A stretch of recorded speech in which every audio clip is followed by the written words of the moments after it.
Ide zase oné, že Ďuďo Začal pôjde. si od druhej. Áno, lebo ty spievaš druhú. Aha. Že prvú spieva Ďuďo. Ja najradšej si všetko komponujem sama, všetkým nadiktujem, čo majú hrať. To, ktorú naspievam, jasné, keď sa mi tá pesnička páči, ako inak nie, len tá bola dobrá. Ale to sa mi stalo dvakrát, to zrovna toto leto inak, akože vždycky si autorom toho, čo vlastne robím. Všetky moje texty sú silne prežité, proste jasné veci, ktoré všetky majú nejaký príbeh, nejaký dôvod a presne viem, kedy ktorý vznikol. Spýta si ma hoci ktorý a poviem ti, kedy to bolo, kde som bola, čo som robila, čo som mala v hlave. Souhlasím s tím, že ty texty jsou vynikající a napadlo mě, co z tebe bude padat za pár let. Tak myslím, že to může být do budoucna strašně zajímavý ještě.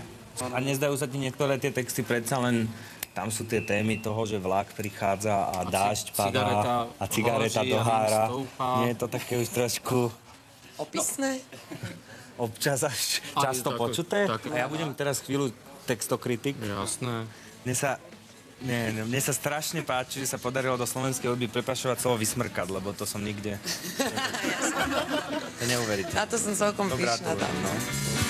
Ranná káva zbaví čestné hodinky, furt idú presne súťaž vyhrá, ten do prvý umre, tak mu hrajme piesne, aby zajtra nehodil. Ne, to akože terapia, to je hudba. Hudba áno.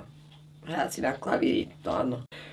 Ale vymýšľať texty, čo človek vymýšľí text, nejak sa z toho niečo tak vyleje, ale skôr ma to ešte viacej zamotá do toho sveta, takého tvorivého, ktorý není úplne zdravý. Pomaly sa mením na to, čo sa mi vždy hnusilo. A začínam dýchať to prázdno, čo ma vždycky dusilo.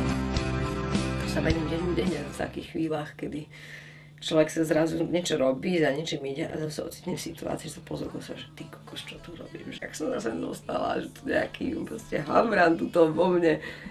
O to sa ti stáva, dneska sme boli v tej televíznej show, sedíš tam na stoličke a som povedal, že ty kokos, že ja som holá. Vieš, alebo takéto niečo ma napadne, že a teraz už vidím, jak sa tam mením.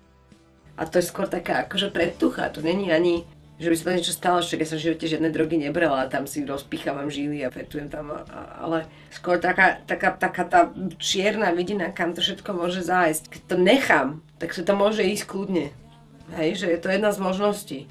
To je jedna z možností, kam to havrana môžem pustiť proste a on to tam pôjde. Ako, samozrejme zatiaľ to tam nešlo, ani si nemyslím, že to tam pustím, to museli byť nejaké veľmi extrémne dôvody. Ale je to také pre mňa na zamyslenie, že kam ich necháme, aby nás až doniesli, no. Čo kúkáš? Mástiť. Chceš si chytiť? Čo? Presne to dobre, ty si tam normálne vnúkla tú odpoveď, hamblivo. Samozrejme, tam sa hambím, keď sa mám vyzliecť, ale ja som zase skôr sa naserem, alebo zosmutnem, že kurváka som jebnutá, prečo toto robím. Alebo zosmutnem, že ježiš, chuďatko sa musím vyzliecť a proste tú hamblivosť nejak obídem tými inými emóciami, ako keby. Toto je úplne bežné, že vždycky po vyzliekačke prídem do karavanu, oblečem sa, dám si tam župan a rozrevem sa, brutálne sa rozplačem. A niekedy ešte v maskérni pred ľuďmi, proste, že to je také ponižujúce. Emotívne to nezvládam, absolútne, ale nikdy nie počas toho majú všetci pocit, že mi to vôbec nevadí. Zavrem sa a revem jak decko. Pre peniaze. A hlavne preto, že je to súčasťou filmu a európska kinematografia je tak jebnutá, že vyžaduje mať v podstate v každom filme holú scénu, keď sa to neráta, keď tam nie sú aspoň kozy. V každom filme, to tak je u nás. Takže vlastne to musím prijať ako súčasť povolania, ktoré robím. Alebo potom musím predstaviť to povolanie, hej? Ale to sa mi zase nechce. Však to je dobré povolanie, baví ma to, dobre za to platia, akorát je príliš občasné, ale inak je dobré. I když se mnou nechceš nic mít. I když s tebou nechci nic mít? Nechceš se mnou nic mít. Nic s tebou nechci mít. Nic spolu nemáme. Ne, nic spolu nemáme, co bychom spolu měli. Nic spolu nebudeme mít. Nic spolu nebudeme. Ne, nebudeme a nic jsme spolu neměli. Nikdy.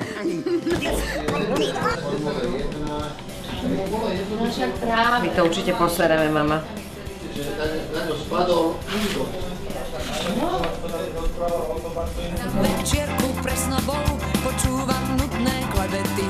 Som tu iba náhodou, prišla som im zjesť krevety.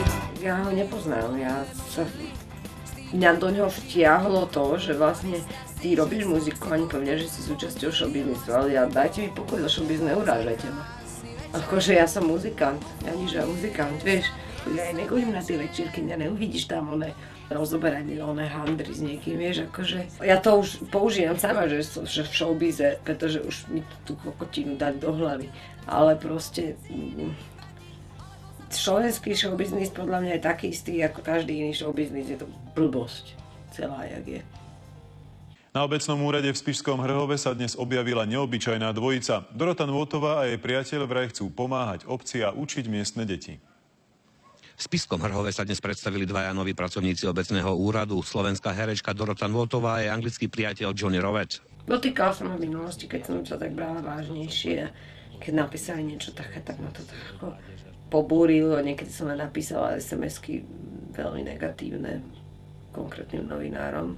Ale teraz už som taká, že hlavne už mne ten bulvár ani moc nepíše, lebo nemá čo, pretože bulvár píše o negatívnych veciach, o ľuďoch, ktorí niekoho podvádzajú, sa rozchádzajú, alebo ešte niečo, hej, takže mňa už o mne píše bulvár, že Dorota sa presťahovala do Nepálu, výkričník, no. Čo má na to nasrať? Žijem tak vlastne asi pre nich nudný život, že vlastne už mne nepíšu, čo dobre. Dorota s Johnem sa po 5 mesiacoch vrátia do Nepálu. Oni, obyvateľia Spišského Hrhova, veria, že ich spoločné spolužitie bude príjemným obohatením pre obidve strany. Hello, morning, good morning. Good morning. Good morning.